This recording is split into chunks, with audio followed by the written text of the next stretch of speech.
Hello, my crafty friends. Welcome. I hope you're all having a wonderful crafty day so far. Well, Pantone has chosen their color for 2022, and it is called Very Peri this year. And I'm going to be creating a card using that color. It's kind of a beautiful purpley blue color. I'll leave the link to the Pantone website. And luckily, I have some new products from Spellbinders, and it is a Periwinkle flower set. This set is part of the Be Bold collection, and this one's called Be Bold Blooms Etched Dies, and there's the periwinkle flower, so it was just perfect. I'm going to be creating a card using all of these gorgeous dies.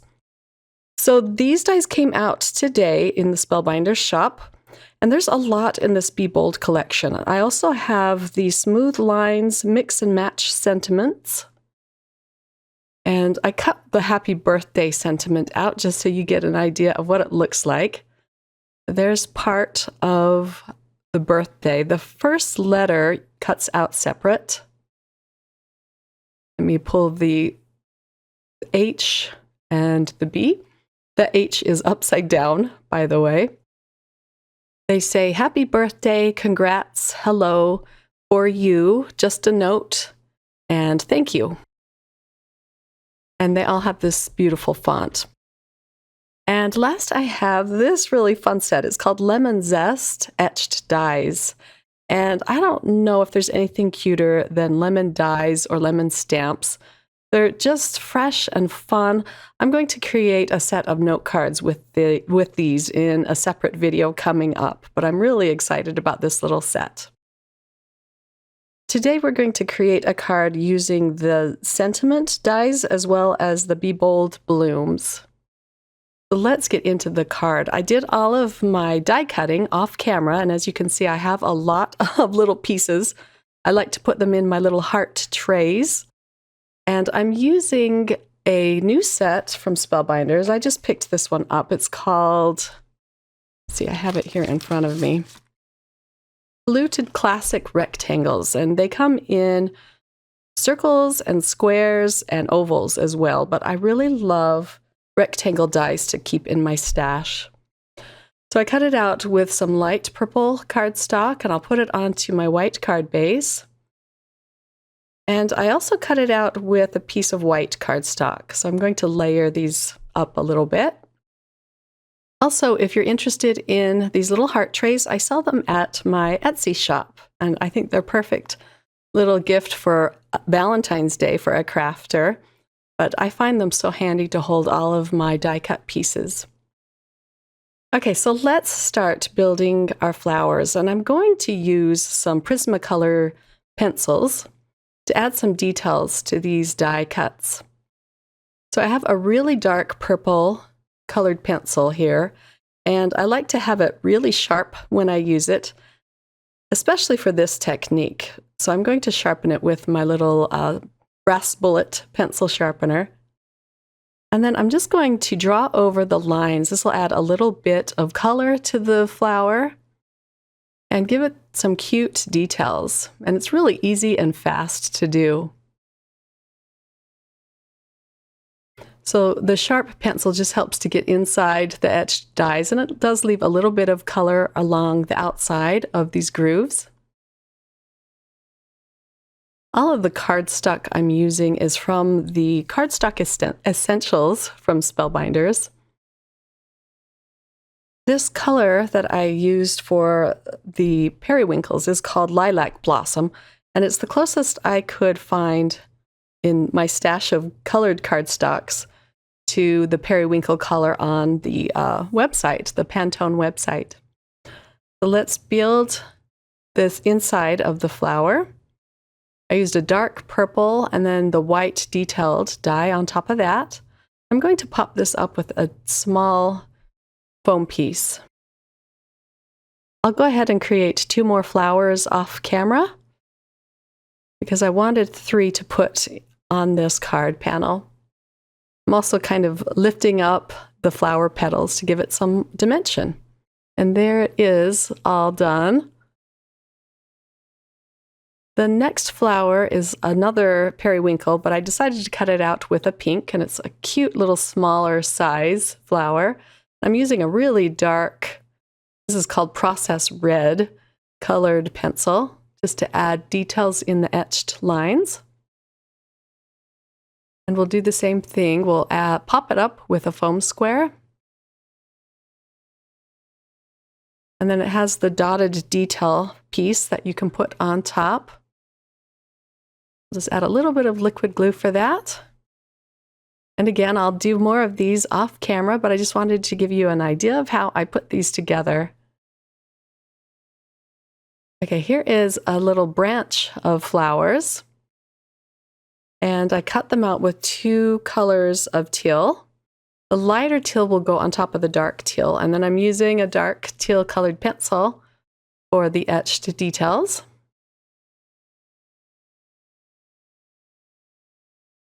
And then I'll put a little bit of glue along the bottom of this flower. And then I'm putting the stems on top.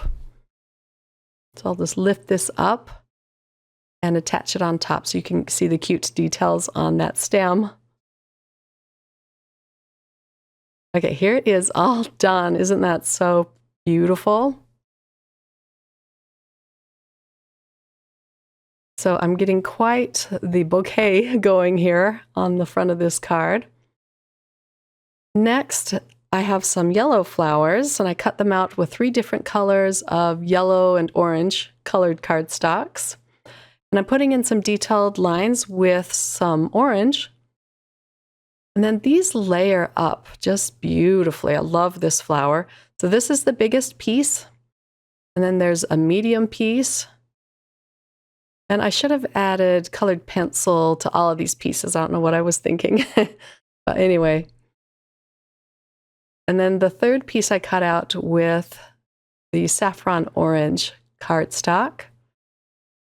That will just go on top. And you could even add foam pieces between these layers and really give them some fun dimension. And then the stems are going to go on top again, and I cut them out with Portobello cardstock. They're going to be kind of brown, light brown stems. Let's add those on top. These stems are so fun. I just love all of the cute details. So there are a lot of pieces to this set. And it's a great set for your stash because, well, at least for me, I know that I'm going to be using this a lot to create some pretty flowers because I love floral cards. I don't end up using all of these blooms, but I'm definitely going to be saving them for another card.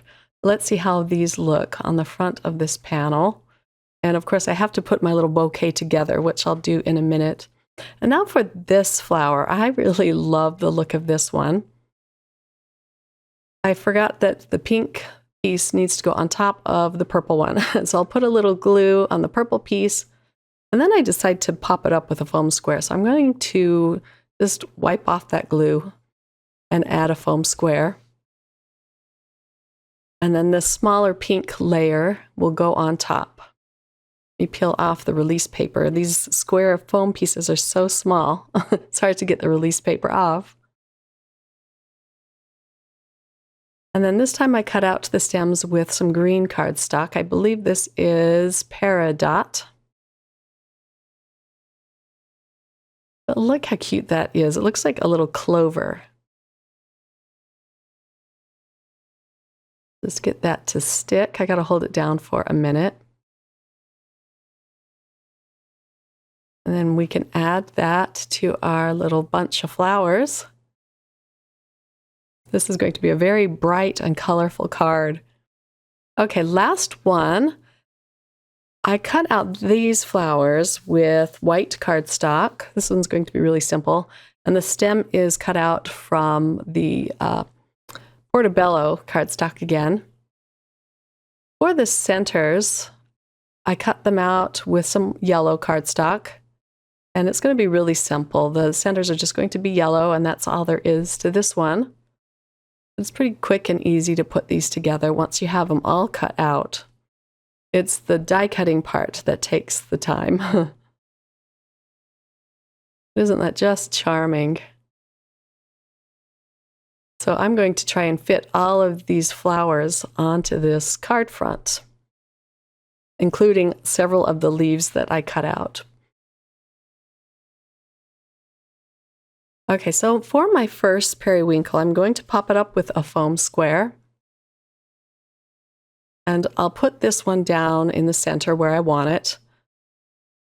I also die cut the word hello and glued that down, but I didn't like that there, so I'm going to change that in just a minute here. The other two periwinkles I'll glue down flat. And I chose to put down my biggest piece first, the big periwinkles, and they are the most important thing on the card, so I wanted to get those put down first where I wanted them. And then I'm going to come in and start adding the other pieces. So we'll do the smaller periwinkle flowers now. And the rest I'm just going to glue down flat. I kind of have it placed where I want it, but nothing's glued down yet. I had to cut some of the footage out or else this would be a really long video.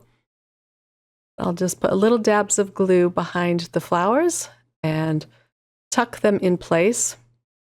On my larger flowers, I made sure not to put any kind of adhesive behind the petals so that I could tuck these pieces behind them easily. And lastly, I'm going to start tucking in the leaves. There are several leaves in this set.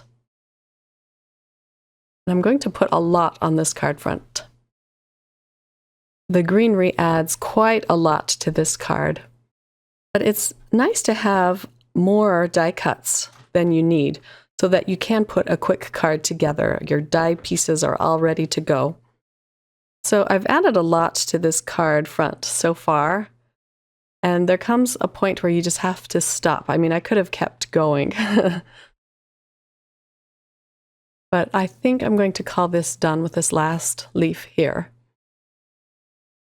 I wanted to show you something else that's new and exciting at the Spellbinders shop. They have some more color essential gems. So that first one was called Prism. This one is Spectrum. These are just very unique colors. This one is called Sapphire. I think this set is my favorite. Isn't it beautiful? And then they have Aquamarine. And they do have a teal as well, but this is a little bit of light blue. And this one is called Aura. But I love all of the colors that they're getting in at the shop. So for this card, I'm going to use the Prism gems. I'm going to put a bunch around this panel. It just adds little touches of sparkles. I love it. And I also love that they come in different sizes. I'm going to have to move some of these gems here in a minute because I decided I really did not like the sentiment there. So I cut it out with some dark purple cardstock. This is called Royal Amethyst, and I'm going to glue it down onto a piece of white cardstock. Just going to use the negative space. But I do want to put the little center of the E and the O in there. So I kept the die cut of the word, and I'm going to just add a little bit of glue inside the E and the O, and then I compress the word into place. And then I'm just going to pick out the word with my all-in-one tool and hope that the inside of the E and the O stay in place. So I'll just gently lift that out. And there it is. I'll glue this down flat because I want to tuck it behind some of the greenery. And I like the look of that so much better. It's just needed some weight there down at the bottom. And here's a close-up look at the finished card. Isn't that just beautiful? I really love this set of dies. I'll have all of the links to the products that I used to create this card in the description box below, as well as over at my blog. I'll also have pictures of the card over at my blog as well. Thanks so much for joining me today, and I hope you enjoyed watching this project come together. I sure had fun putting it together. And I hope you have fun creating cards with the new Pantone color of the year called Very Peri. Take care, everyone. Bye.